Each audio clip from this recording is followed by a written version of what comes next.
doctor Espinosa, Machi, Carlos. Durante todos estos días hemos estado mencionando algo que en España se creó hace años, que el único ser que choca dos veces con la misma piedra, el único animal que choca dos veces con la misma piedra es el hombre. Y con respecto a República Dominicana, hemos estado diciendo que los principales problemas de nosotros tratamos de combatirlos, los mencionamos, llenamos los medios de comentarios, pero en ningún caso nos vamos al origen de las cosas. No existe ningún antecedente de que en República Dominicana se ha hecho un estudio multidisciplinario sobre, por ejemplo, la delincuencia o la capitalización de la empresa pública, o una costumbre que se lleva mucho a cabo y es el desenterramiento o inhumación de restos para realizarle autopsia que debieron hacerse antes de enterrar al sujeto. Y una serie de cosas que uno no se explica, ni cuál es el organismo que le corresponde, ni hay una universidad que plantee ese asunto como un tema para estudiarlo, un seminario o cualquier tipo de evento. Sin embargo, el día jueves conversamos con un psiquiatra dominicano que nos pidió que invitásemos a la señora Ángela Tapia, que es fundadora de la Asociación Latinoamericana de Psicología Jurídica y Forense. Y yo pensé y me puse muy contento porque pensé, caramba, existe por lo menos el organismo que podría estudiar en parte esos problemas de tipo social que nosotros nos negamos a estudiar. Y decíamos, doña Ángela Tapia, que en República Dominicana, por ejemplo, hay mucha violencia intrafamiliar, pero no existe ningún estudio que se dedique a diagnosticar o a buscar el origen de la mentalidad del hombre. Es decir, cómo pensamos los hombres dominicanos y muchos en el mundo, que le quitamos la vida a nuestras parejas, a veces nos llevamos 2 o 3 hijos y terminamos suicidándonos. No existe el primer, ni siquiera una pequeña conferencia que alguien calificado pueda darla, pero sí se llenan páginas y páginas dando los números. Ya van tantas mujeres muertas y tantos hombres que han cometido el suicidio. La Asociación Latinoamericana de Psicología Jurídica y Forense, de esas cosas que hemos mencionado, ¿con qué tiene que ver? Exactamente, pensamos bastante en la explicación de estos fenómenos, es decir, por qué se da la violencia familiar, por qué hay carreras delictivas, es decir, personas que desde la infancia hasta la edad madura continúan cometiendo delitos. Entonces la explicación para nosotros es importante, pero también así la evaluación, es decir, todo lo que tiene que ver con la orientación de conceptos para la justicia, lo que hacen las ciencias forenses, y el tratamiento, es decir, también aportamos métodos de intervención para las personas que ya han cometido las faltas. Llámese, por ejemplo, tratamiento penitenciario, sabemos de ese tema, sabemos cómo intervenir agresores sexuales, cómo tratar y modificar la conducta de homicidas.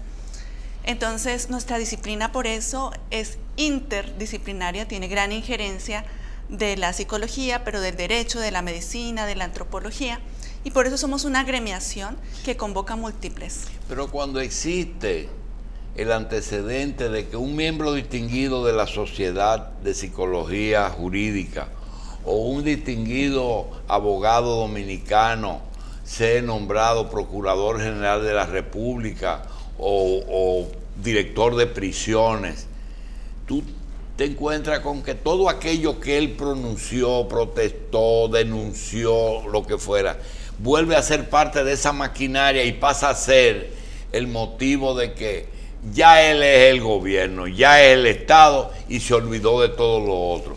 ¿Cuál es el mecanismo que eso fagocita el pensamiento que uno tiene cuando no está en las posiciones de solucionar problemas? Yo creo que hay un elemento tanto de psicología social como de psicología individual allí.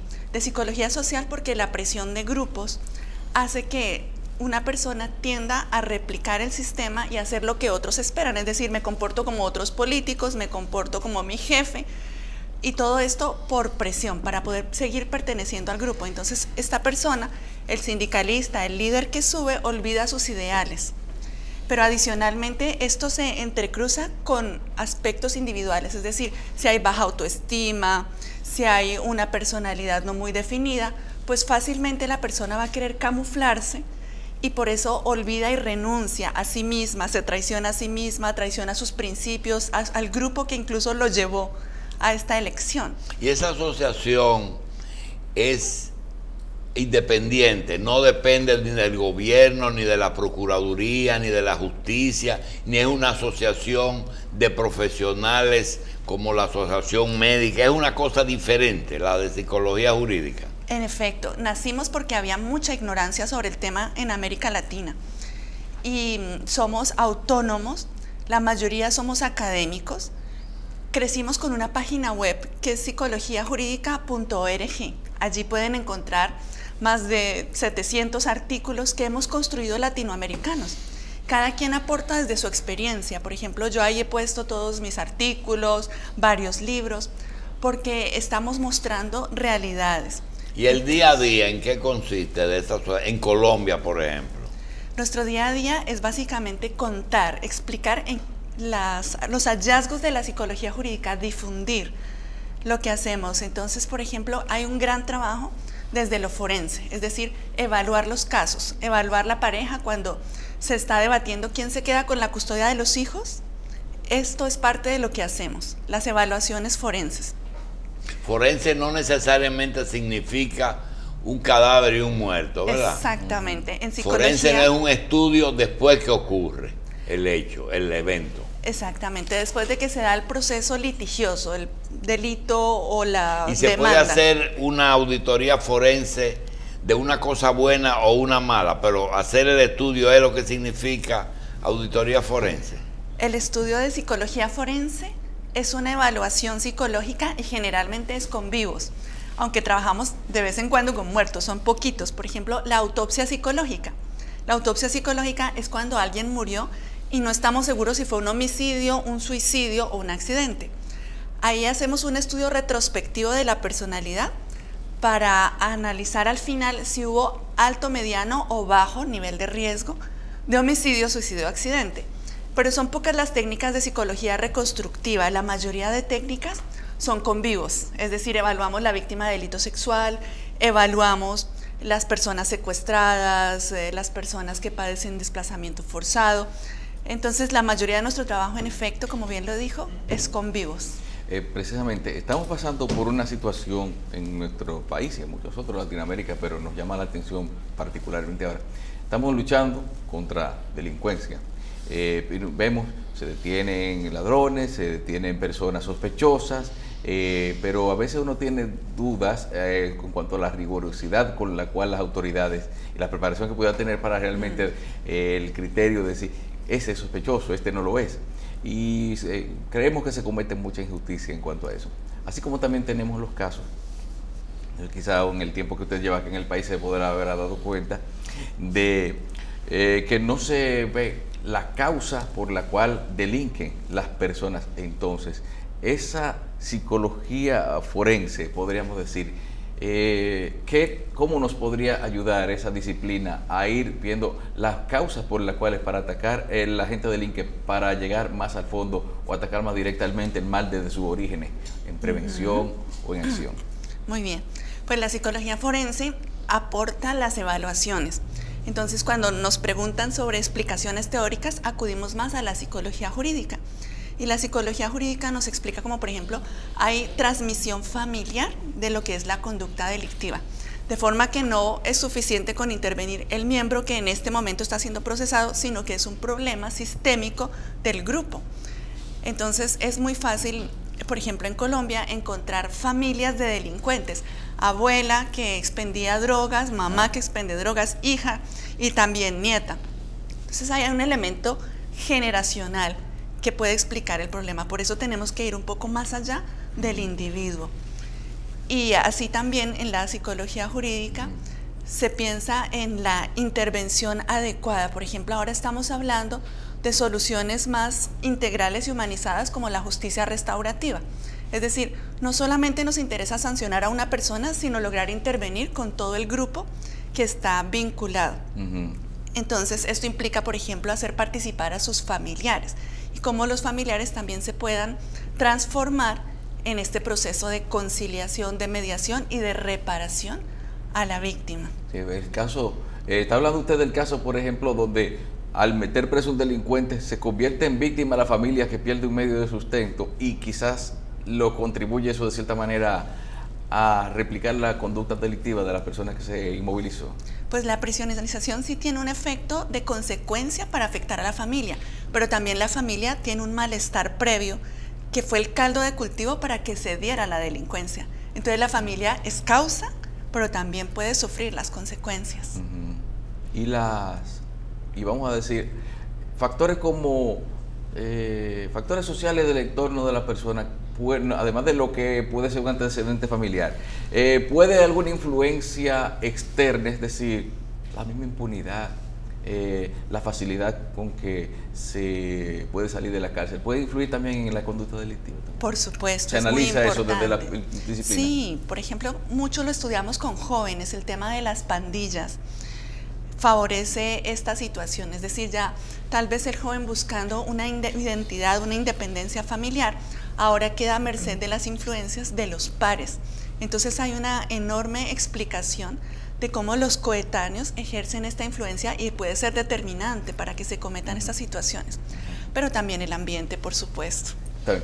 Doctora, el resultado de este tipo de trabajo que realizan ustedes en esta diversidad de temas, ¿son tomados como referencia para la elaboración de políticas públicas o sencillamente se quedan bajo el manto del accionar privado de ustedes?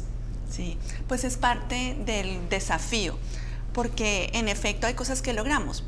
En este momento estamos explicando, por ejemplo, cómo funcionan los tratamientos penitenciarios y esos tratamientos están logrando permear la política de la institución penitenciaria. De esa manera hay un efecto de retroalimentación, pero aún nos falta, creo que la psicología tendría más deber de aportar soluciones y explicaciones para que las políticas cambiaran. ¿Pero usted cree en la recuperación de los reos?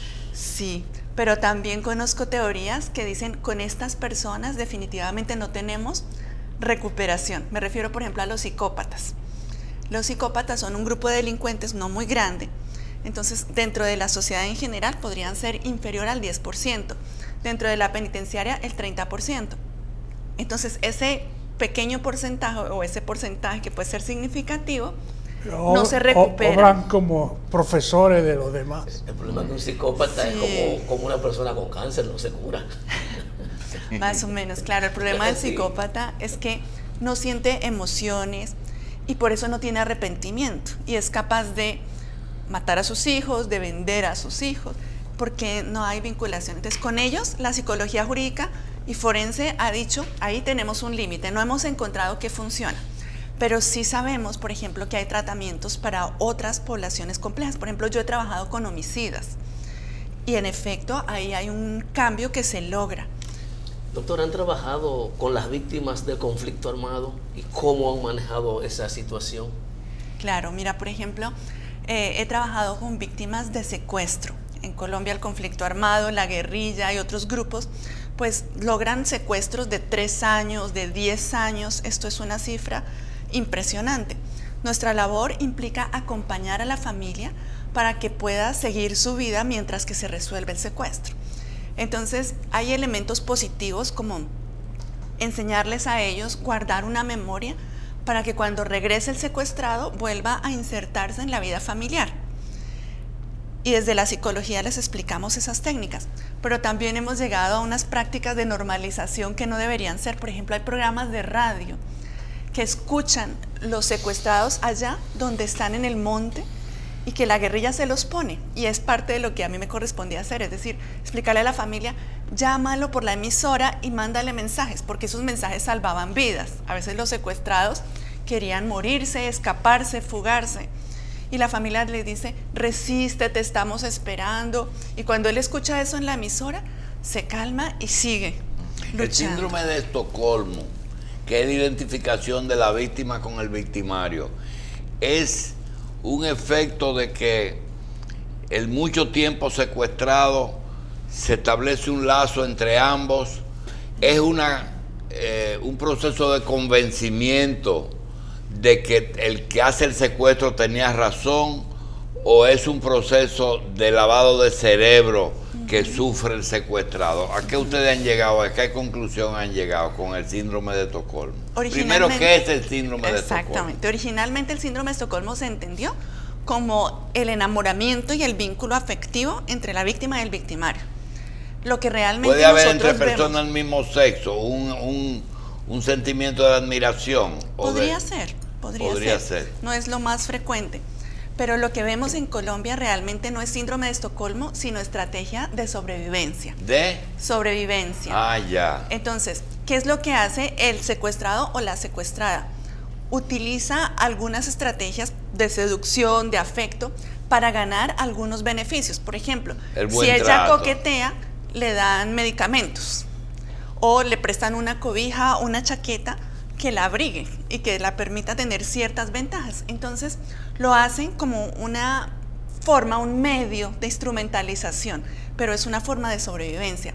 Es posible que en el intercurso se den unos contactos más íntimos, pero lo usual no es que se enamoren, es decir, logran mantener una distancia y no alienarse, no necesariamente hay un lavado de cerebro, no necesariamente se identifican propiamente con el secuestrador. En el caso de Colombia, los jefes guerrilleros le prohibían ese tipo de relación con los secuestrados, ¿o eso era normal entre ellos? Sí, casi todos los grupos. Pasa en Colombia, pero en todo el mundo los secuestradores saben que si se humaniza a la víctima, es decir, si logran hablar y darse cuenta que es un ser humano, es más difícil mantener el delito. Entonces el delincuente utiliza también distorsiones cognitivas para poder consumar el delito. Entonces piensa, es mercancía, es una cosa, no se le habla, no se le atiende, se le deshumaniza, y esa es una forma como ellos pueden mantener su rol. Se lo pregunto porque durante la era de la dictadura aquí se desarrolló un fenómeno que hoy lo vemos más claro que cuando ocurría. Cuando se enviaba una dotación militar a un campo, a una pequeña población, ese era un jefe militar que era jefe de todo, porque ahí lo que había era un cura, un guardia, como dicen aquí, y un maestro. Entonces el militar era el jefe de la población, el jefe político y militar. Y nosotros vivimos que cuando existía un traslado de ese militar, habían dos razones que se colocaban en el telegrama de la orden de traslado. Uno era conveniencia en el servicio, pero había uno muy raro que dice por su familiaridad con la población. Cuando el guardia y su familia comenzaban a ser amigos de la población, ya no podía hacer represión, porque ya eran amigos y compañeros de comunidad. Y posiblemente en otro tipo de cosas se repetía el tema ese de por conveniencia, ¿verdad? Exactamente. A veces por un buen trato, dependiendo hasta dónde llegue esa familiaridad, ¿verdad? Sí, y también lo saben los delincuentes. Por eso los grupos que tienen que ejercer esta labor lo que hacen es seccionarla. A ti te corresponde diseñar la bomba, a ti te corresponde llevarla, a ti activarla, y el último es el que presiona el botón. Entonces, ¿quién es responsable? ¿Quién es malo? ¿Quién es? Pues ninguno, pero todos. También Doctora, así sucede. Hablando algo más general, ¿usted tiene esperanza de la paz en su país? Sí, por supuesto, soy académica y adicionalmente soy un ser humano que cree en la justicia y en la recuperación. Es decir, sí tengo esperanzas, pero soy realista y sé que será difícil y sé que nos va a costar mucho. Nosotros realmente estamos en un post-acuerdo, no en un post-conflicto. Somos de los pocos países que estamos haciendo la paz mientras todavía hay conflicto.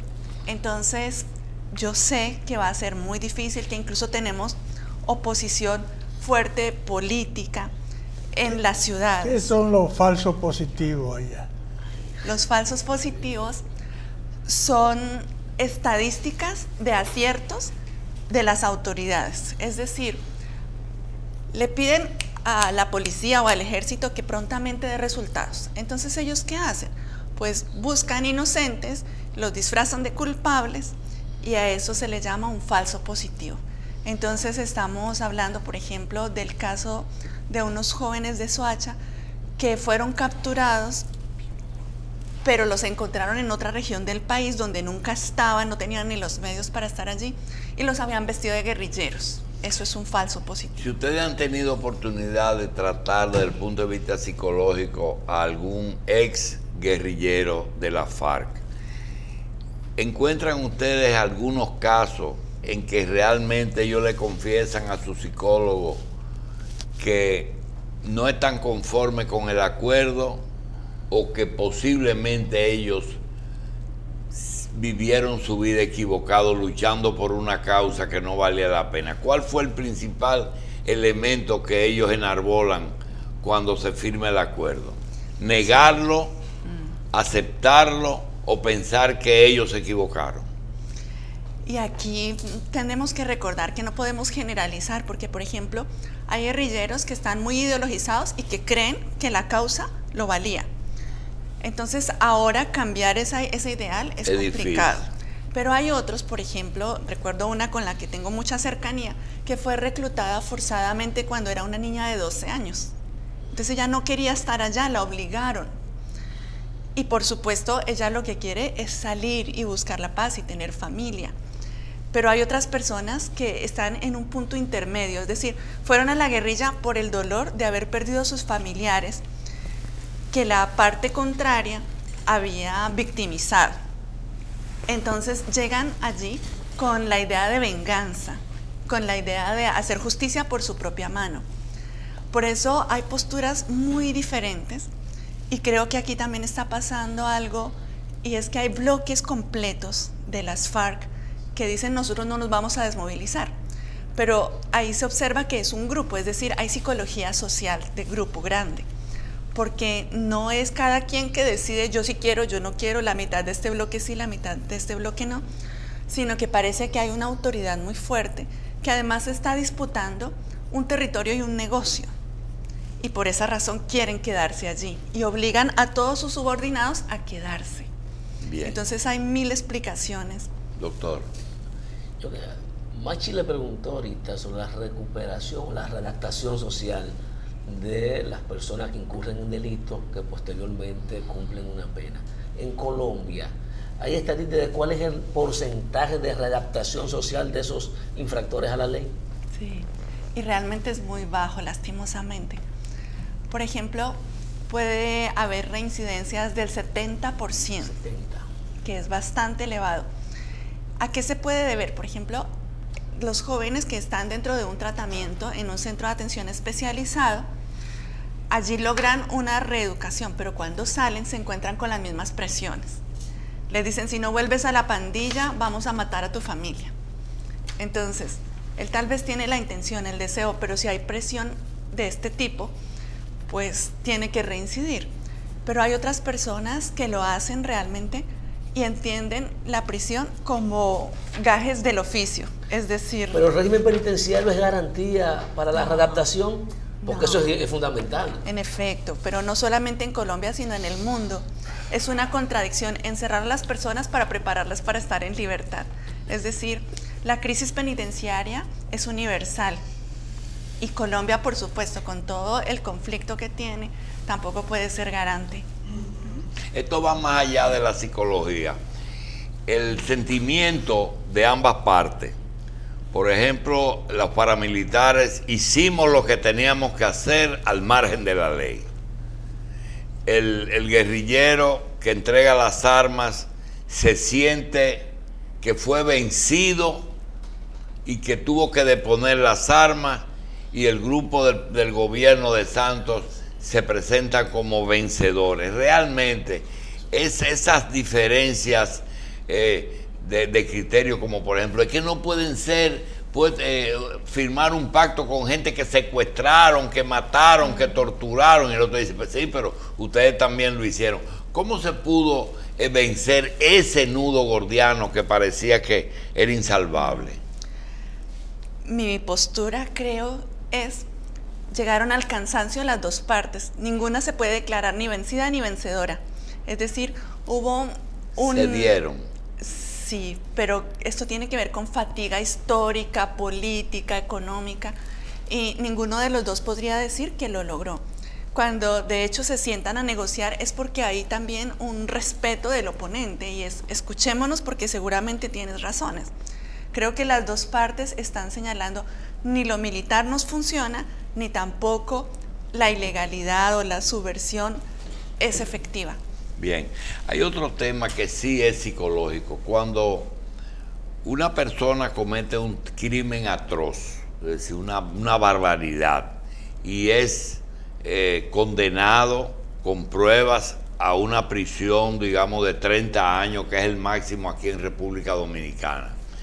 En la medida que el tiempo pasa, los que trabajan con esos presos comienzan a intervenir para que cosas que no tomó en cuenta el juez cuando condenó, empiezan a sacar que no era tan malo, que buena gente, que hizo labor buena en la cárcel.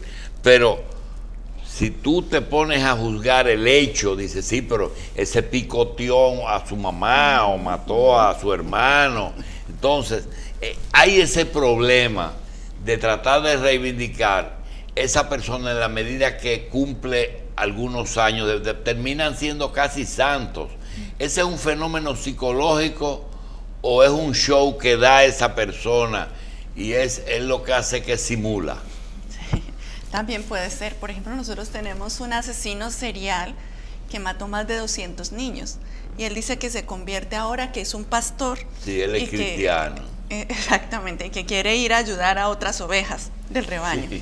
Entonces ahí estamos frente al fenómeno de la manipulación, de la psicopatía. Es un asunto distinto. Pero, por ejemplo, dentro de las personas con las que yo he trabajado, hay una mujer que desde niña fue abandonada en la calle, consumo de sustancias, y lo que ella hace es asesinar a su pareja y la pica a su compañero. Pero esto sucedió bajo el efecto de un enorme trastorno por uso de sustancias psicoactivas. Ella en este momento no consume, y por supuesto que se ha reincorporado de una manera muy particular, porque ella nunca había tenido la oportunidad de estudiar ni de trabajar lícitamente. Ahora en la cárcel lo logró. Esta es una de las mujeres que yo diría merece salir y realmente está reeducada, aunque no cumpla todo el tiempo de condena, sino como los beneficios penitenciarios le permitan. Bien, doctor. Y el caso del señor John Jairo Vázquez, alias Popeye, ¿cómo entenderlo en la sociedad colombiana? Este sicario, doctor, el sicario de Pablo Escobar.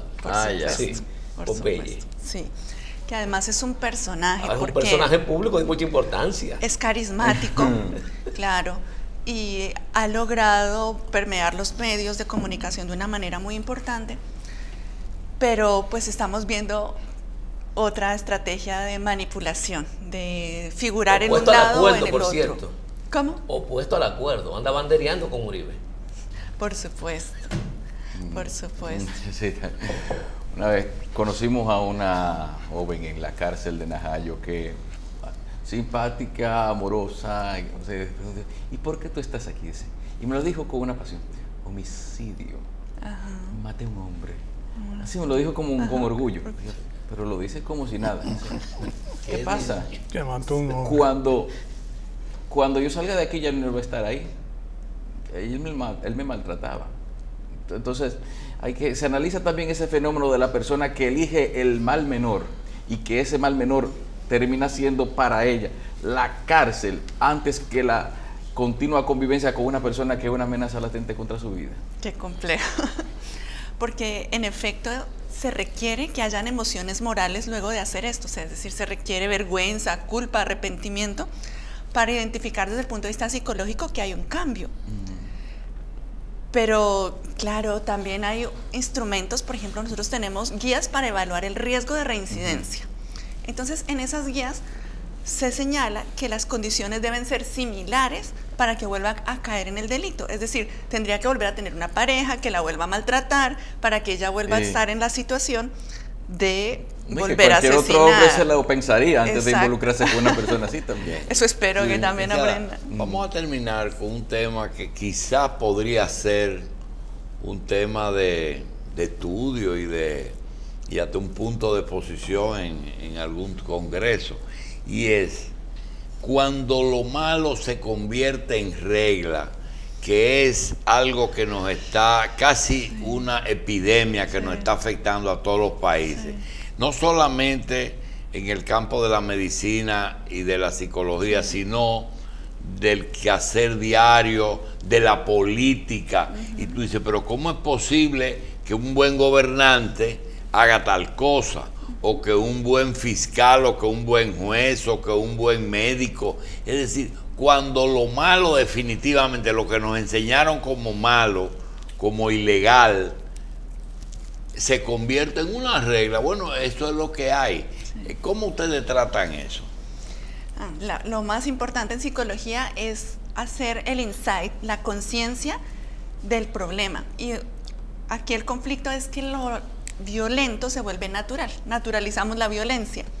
Y allí, por supuesto, que hay un problema cognitivo en el cual no identificamos, no podemos discernir qué es lo positivo y qué es lo negativo. Y cuando se da esto, podemos explicar, por ejemplo, genocidios. Entonces, para el torturador es normal, está haciendo su trabajo y lo hace bien. Cuando se da esta situación de escisión interna donde la ética no concurre, sino simplemente estoy obedeciendo una orden, pues por supuesto que estamos enfrentando un problema. Entonces, sí, pero, en psicología... pero eso son cosas específicas, pero el caso de las diferencias que yo todos los días tengo con el doctor, de que él tiene una conciencia recta y yo tengo una conciencia laxa, ¿verdad? Yo transijo más, porque quizá me voy más por lo humano, él se va más por lo legal, es decir, las cosas tienen que ser buenas y legales.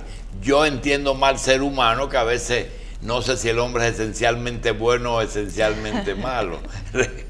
Realmente, esos son puntos que ustedes tienen que estudiar, o eso está bien establecido. Pues estamos muy cercanos de la ética, de la política, y por supuesto que allí está. Pero algo que nos explica la psicología es justamente cómo la sociedad lo define. Entonces hay sociedades que en general son muy laxas, los latinoamericanos somos muy laxos para entender lo que es prohibido y permitido, demasiado laxos. No así, por ejemplo, ciertas sociedades nórdicas y muy desarrolladas. Entonces, claro que la psicología allí tiene un debate para entender qué es aquello que definimos como lo permitido y lo prohibido, dependiendo del momento histórico, cultural, social, y esto cómo atraviesa al individuo. Bien, parece ser que un prerequisito de la Asociación Latinoamericana de Psicología es llamarse Ángela, y tenemos tanto la de Colombia como la representante aquí, se llaman Ángela. Pregunta, ¿qué es la dirección científica de la asociación? La dirección científica es un representante honorable de cada país que nos ayuda a difundir los conocimientos de esta disciplina, que tiene el llamado de sugerir lineamientos y prácticas, buenas prácticas, porque por ejemplo hay países donde no hay posgrados. En este momento en República Dominicana no hay posgrado en el área, entonces, ¿quién está llamado a enseñar en el país? La directora científica, Ángela Cava. ¿Cuál es la razón, el motivo de la visita de la Asociación Latinoamericana a la República Dominicana? Bueno, pues tuvimos un congreso el viernes en la Universidad Autónoma de Santo Domingo con el objetivo justamente... ¿Un solo día? Ese congreso fue ese día. Hoy tenemos un taller, mañana tenemos entrenamiento con jueces, una charla sobre psicología del testimonio para abogados. Entonces, hemos tenido diferentes actividades con públicos variados pero siempre poner a disposición nuestra página web, que está hace 14 años, tenemos congresos virtuales gratuitos, o sea que ustedes pueden inscribirse con su correo electrónico y así reciben allí las ponencias, los videos. Esa es nuestra misión, explicar que esto existe y que no sea la ignorancia lo que permita que las víctimas se queden sin justicia, que los profesionales hagan mal su trabajo, que los ofensores se queden en la impunidad. ¿Y la filial dominicana está avanzando? Por supuesto que sí, se ha formalizado, tiene miembros, tenemos una concurrencia importante de psicólogos, de psiquiatras. Todos. Hay psiquiatras. Hay psiquiatras. Sí. Bien. Doña Ángela Tapia, fundadora de la Asociación Latinoamérica. Ella es la fundadora. Ah, sí. Latinoamérica de Psicología Jurídica y Forense. Y Ángela Cava, directora científica aquí en República Dominicana, que le dejó todo el espacio. ¿Nos repite cuál es la dirección web de la página? Psicologiajurídica.org. Bien, gracias. Y esta noche se repetirá este programa en Coral 39 y 8.